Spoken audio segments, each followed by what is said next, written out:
کبیرہ گناہ کرنے والا جہنم میں جائے گا،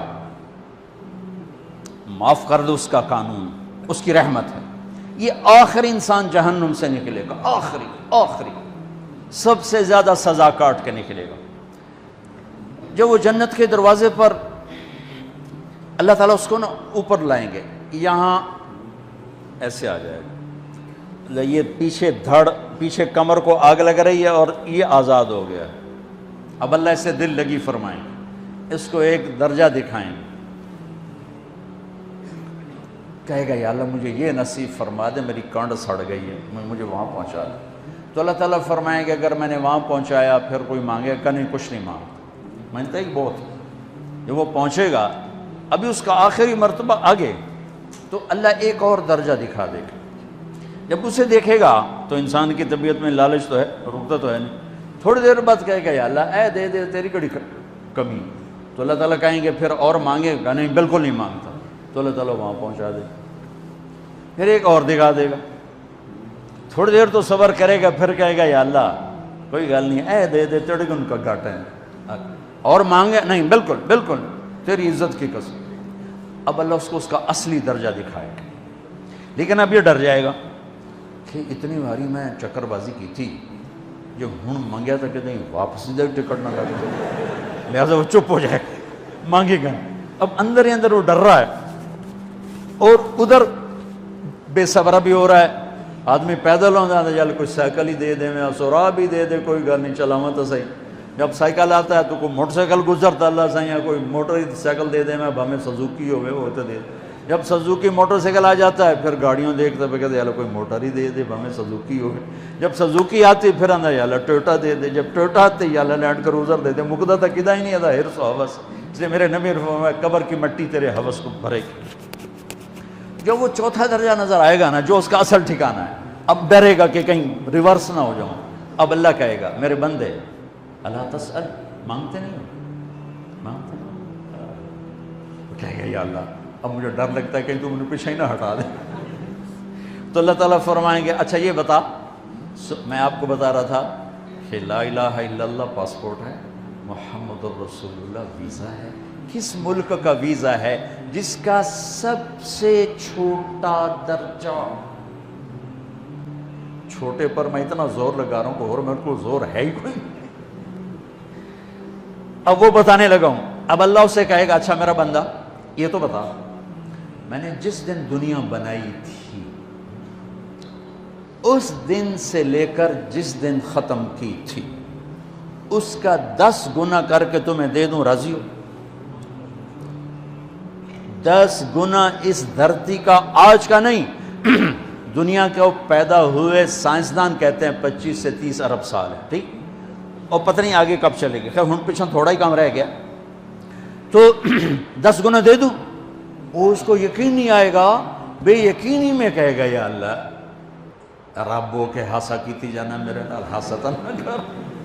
تو اللہ کہے گا میں ہاسا نہیں کر رہا، میں سچی مر، چل اب یہ داخل ہوگا، اور جب دروازہ کھولے گا اور نوکر کو دیکھے گا تو یوں سر جھکائے گا، وہ کہے گا میرے آقا کیا ہوا؟ کہے گا تم فرشتے نہیں؟ کہ نہیں میں تو آپ کا نوکر ہوں، اور میرے جیسے 80,000 نوکر ہیں آپ کچھ۔ تھوڑی دور چلے گا تو ایک نور کی چمک اٹھے گی، تو سجدے میں سر اپنے آپ کو سجدے میں گرائے گا، وہ پھر کہے گا میرے آقا یہ آپ کیا کر رہے ہیں؟ وہ کہے گا یہ سامنے جو نور ہے یہ میرے اللہ کا نور ہے، میں اللہ کو سجدہ کر رہا ہوں۔ کہے گا یہ آپ کے اللہ کا نور نہیں ہے، یہ آپ کے گھر کی روشنی ہے، لائٹنگ۔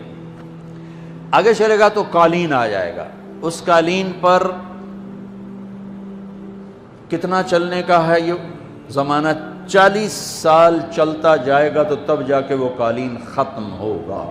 40 سال دنیا کے، وہاں تو 4 سیکنڈ میں اسے طے کرے گا۔ 40 سال لمبی کارپیٹنگ۔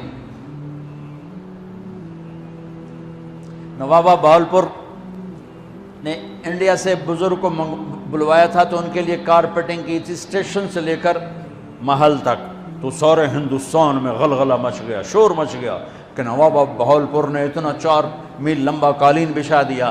ادنا جو سب سے آخری لتر کھا کے جنت میں جائے گا اس کی کارپیٹنگ 40 سال، آگے 80,000 نوکر، میں ابھی میں آیا ہوں تو یہ پھول لے کے کھڑے ہوئے تھے، وہ سارے پھول لے کے کھڑے ہوں گے اور کہیں گے اما آن لسیدنا ان نزورہ، ارے ہمارے آقا سارے جنتی جنت میں چلے گئے، آپ کدھر رہ گئے؟ ہم تو اساں سکنے پہ گئے۔ وہ کہا شکر کرو میں آ گیا جب میں نے بڑے لتر پہ بڑی دلائی ہوئی جے میری، تو انہوں کیا پتا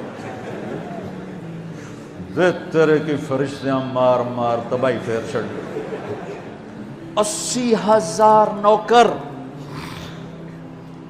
کوئی تنخواہ ان کے ذمہ نہیں، سب اللہ پر پوری کرے گا، کھلانا پلانا سب اللہ کے ذمہ، پہنانا سب اللہ کے ذمہ۔ ہاں تمہیں پتہ جنت میں قد کیا ہے؟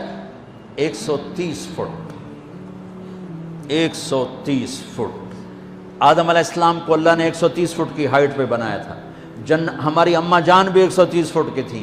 یہ بات تو شاید آپ سب کو پتہ ہے کہ یوسف علیہ السلام دنیا میں سب سے خوبصورت مرد آئے، یہ بات شاید بہت سوں کو پتہ نہ ہو کہ اس کائنات کی سب سے خوبصورت عورت حضرت حوا ہے۔ حضرت حوا سب سے حسین عورت، وہ بھی 130 فٹ کی تھی۔ جب جنت میں جائیں گے تو اللہ کے فضل سے اس قد کے ساتھ نہیں جائیں گے، یہ تو قد ایڈا سارا ہے، اور جنت کی حور 130 فٹ، تم کے 5.5 فٹ، تو وہ جج پا کے پندے ہوتے۔ اب وہ 130 فٹ ہائٹ ہو اور ڈاکٹر یوسف 5.5 فٹ دا اندر گیا تو وہ جچی گم ہو جاؤنا، اس اگر میرا ہسبینڈ گیا کہ دیکھا بے پاسے سجے پاسے جولی ہے جے مغروج۔ تو 80,000 نوکر کہیں گے کہاں رہ گئے؟ وہ کہے گا شکر کرو میں آ ہی گیا جی۔ پھر جب یہ میدان میں اس کو بٹھائیں گے، 80,000، ایک ہاتھ میں برتن ایک ہاتھ میں پیالہ، 80,000 ڈرنکس اور 80,000 کھانے۔ یہ کھائے گا پخانا نہیں، پیے گا پیشاب نہیں، کھائے گا لذت میں کمی نہیں، پیے گا لذت میں کمی نہیں۔ کھانے کا نظام الگ ہے، پینے کا نظام الگ ہے۔ کھا پی کے جب فارغ ہوگا کہیں گے اب آپ اپنے اہلیت سے مل لیں، اپنی بیگم صاحب سے مل لیں۔ جنت کی حور یہ ایک دم غائب ہو جائیں گے، سامنے سے جب پردہ ہٹے گا تو ایک اور کائنات نظر آئے گی، اور اس پر ایک لڑکی یوں بیٹھی ہوگی ایسے ٹھیک لگا کے، تھوڑا تختی چھوٹا نہیں تم دونوں بھی کھاوا ایسے کر کے تو وہ ایسے کر کے بیٹھی ہوگی، تو وہ جب اس پر نظر پڑے گی نا جنت کی لڑکی پر، تو اس کی آنکھیں ایسی پھٹی رہ جائیں گی، ایتھی رہ جائیں گی، وہ دیکھتے جا رہا 40 سال بس ایسے ہی بیٹھا رہے گا۔ جس نے جنت کے کالے کالے دوزخ کے کالے فرشتے دیکھے ہوں، وہ حور نو وے کہ مرے گا نہیں تو اور کیا ہو، وکھی جاندہ وکھی۔ آخر وہ بولے گی اما لک فینا من رغبت، میرے آقا آپ میرے پاس نہیں آئیں گے؟ پھر اس کو ہوش آئے گا، ارے بی بی تو کون ہے؟ کہے تیری بیگم اور کون، تیرے انتظار میں بیٹھے بیٹھے گھڑیاں بیت گئیں۔ تو یہ سب سے ادنا درجے کی جنت ہے، تو اعلیٰ درجے کی جنت کیا ہوگی؟ اور یہ ایمان والی عورت، یہ ایمان والی عورت جو دنیا میں اللہ اس کے رسول کو راضی کر کے چلی گئی، اس جنت کی لڑکی سے 70,000 گنا زیادہ خوبصورت ہوگی۔ میرے بچوں، اللہ رسول سے تعلق بنا، محمدی بن جاؤ، ڈاکٹر کی ڈگری بھی لو اور ساتھ محمدی ڈگری بھی لو۔ ڈاکٹر کی ڈگری موت پہ بیکار ہو جاتی ہے، اور محمدی ڈگری ایسے کھل کے سامنے آتی ہے کہ دنیا بھی تمہاری، آخرت بھی تمہاری، قبر بھی تمہاری۔ یہ تبلیغ اس کو سیکھنے کی ایک خوبصورت محنت ہے۔ اپنی زندگی 24 گھنٹے کی زندگی میں صرف 5 نمازیں فرض ہیں، نہ چھوڑو، نماز نہ چھوڑو، نماز نہ چھوڑو، کسی حال میں نہ چھوڑو۔ میرے نبی کے نواسے نے کربلا میں پڑھ کے تاریخ بنا دی قیامت تک کے لیے کہ کربلا جیسی شدت ہو تو بھی نماز نہیں چھوٹ سکتی۔ روزہ چھوٹ سکتا ہے، مسافر ہے، بیمار ہے، حج چھوٹ سکتا ہے، پیسہ کوئی نہیں، زکوٰۃ چھوٹ سکتی ہے، پیسہ کوئی نہیں، نماز نہیں چھوٹ سکتی۔ تو جتنے آپ بیٹھے ہو، اساتذہ ہیں، بچے بار بچے، نماز نہ چھوڑنا، میں ہاتھ جوڑتا ہوں، نماز نہ چھوڑنا۔